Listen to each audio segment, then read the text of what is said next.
Seriously നല്ല പടമാണ്. To be honest പറഞ്ഞു കഴിഞ്ഞാൽ ഐഡ് സേ ലൈക്ക് പലർക്കും സർവമായാണ് നിവിൻ പോളിയുടെ OG കംബാക്ക്. പക്ഷേ ഞാൻ പറഞ്ഞു കഴിഞ്ഞാൽ എനിക്ക് സർവമായല്ല, ഡെഫിനറ്റ്ലി ഇത് തന്നെ ബത്ലഹേം കുടുംബ യൂണിറ്റ് തന്നെയാണ്. കാര്യം always you don't need that hero പരിവേഷം വേണ്ട, അല്ലെങ്കിൽ നമുക്ക് ഒരുപാട് മാസ് മസാല പടങ്ങൾ വേണ്ട, ഫൈറ്റ് വേണ്ട, അബ്യൂസീവ് കോമഡി വേണ്ട, ശുദ്ധഹാസ്യം. അതുപോലെ തന്നെ ഇങ്ങനെ എന്തെടുത്താലും ഇത്രയും നല്ല രീതിയിൽ സ്ക്രിപ്റ്റ് ചെയ്തൊരു സാധനം. എല്ലാ ക്യാരക്ടർ റോൾസിനും അവരുടേതായ ഇമ്പോർട്ടൻസ് ഉണ്ട്. ഒരു ഫീമെയിൽ ലീഡ് ആണെങ്കിൽ പോലും ഓവർ ക്യൂട്ട്നെസ്സോ അല്ലെങ്കിൽ ഓവർ ഫെമിനിൻ അല്ല. ആൻഡ് ഓൾസോ ആ ഒരു മെയിൻ ലീഡ് നായകൻ എന്ന് പറയുന്ന ആൾക്ക് പോലും എല്ലാ സഹതാരങ്ങളും കൂടെ അദ്ദേഹത്തെ നായകനായി ഉയർത്തിക്കാണേണ്ട ആവശ്യമില്ല. ഇതൊന്നും ഇല്ലാതെ തന്നെ ഏറ്റവും ബ്യൂട്ടിഫുള്ളായിട്ട് എടുത്ത് എഴുതിയേക്കുന്ന ചെയ്ത ഒരു എല്ലാവരും ഇൻഡിവിജ്വൽ റോൾസ് അടിപൊളിയായിട്ട് ചെയ്ത ഒരു പേഴ്സണലി ബെസ്റ്റ് സിമ്പിൾ പടം. അതാണ് എനിക്ക് അതിനെക്കുറിച്ച് പറയാനുള്ളത്. അവരുടെ ഒരു കോമ്പിനേഷൻ സീൻസ് വന്നിട്ടുണ്ടായിരുന്നു. പിന്നെ മ്യൂസിക് കൊള്ളാം, പിന്നെ എൻ്റർടൈൻമെൻറ്റ് കോമഡി എല്ലാം വർക്കൗട്ട് ആയിട്ടുണ്ട് ഫിലിമിൽ. ഓൾമോസ്റ്റ് അടിപൊളിയാണ്, നല്ല പടമാണ്. ഓണം ഫാമിലി എല്ലാ ഓഡിയൻസിനും അക്സെപ്റ്റ് ചെയ്യാൻ പറ്റും. റൊമാൻസും ഈക്വൽ എല്ലാം അടിപൊളിയായിട്ടുണ്ട്. ഫൈറ്റ് സീക്വൻസ് എല്ലാം തൂക്കി എന്ന് പറയാൻ.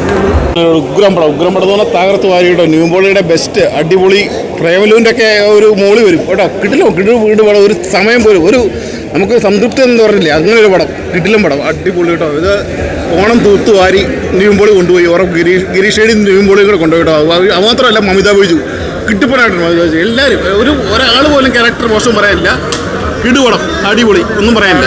ഫാമിലി പടം കണ്ടോ. ഇപ്രാവശ്യം 100 കോടിയല്ല, അതിന് മുകളിലടിക്കും. 200 കോടി അടിക്കാനുള്ള ഒരു വകുപ്പുണ്ട് ഈ കണക്കിന് പോകണം. ഇപ്രാവശ്യം ഓണം തൂക്കും, അത് ഇപ്പം തന്നെ ഉറപ്പിച്ചു കേട്ടോ. കിടില പടം നല്ല എൻ്റർടൈൻമെൻ്റ്.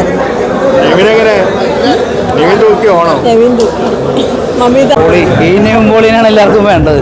അടിപൊളി പടം നല്ല രസമാണ് കാണാനുണ്ട്. നിവിൻ പോളിൻ്റെ ഏത് മാസമൊന്നും അല്ല വേണ്ടത്, ഇങ്ങനത്തെ പടമാണ് വേണ്ടത്. നിവിൻ പോളിനെ കാണണമെന്നുണ്ടെങ്കിൽ ഇങ്ങനത്തെ പടം കാണണം. എന്തായാലും ഓണം തൂക്കിയുണ്ട്, പൊളിയാണ്, ഒരു പ്രശ്നമില്ല. ഗംഭീര പടം. ഫസ്റ്റ് ഹാഫിൽ ചിരിപ്പിച്ച് അവസാനം നമ്മളെ ഒന്ന് ഇമോഷണൽ ആക്കിയിട്ട് പടം കഴിയും. ഗംഭീര സിനിമ, എല്ലാവർക്കും ഇഷ്ടപ്പെടും.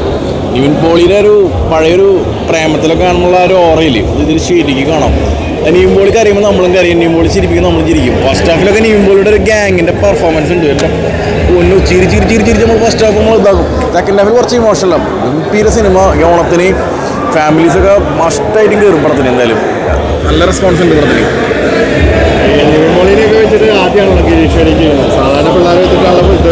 അതാണ് നമ്മൾ ഒരിക്കലും എക്സ്പെക്ട് ചെയ്യില്ല. ഇത്ര നല്ലൊരു പടം എന്ന് ഞാൻ ഒരിക്കലും എക്സ്പെക്ട് ചെയ്യുന്നില്ല. നിവിൻ പോളിയുടെ ഒരു എന്താ പറയുക, വളരെ ഒരു ഹെവി സാധനം. പിന്നെ സംഗീതം ചിരിപ്പിച്ചിട്ടുള്ള അവരുടെ ഒരു ഗ്യാങ്ങിൻ്റെ കഥയാണ്. അയ്യോ, ജെൻസി പിള്ളേർക്കും 90 കിഡ്സിനും 80 കിഡ്സിനും ഒക്കെ ഇഷ്ടവും.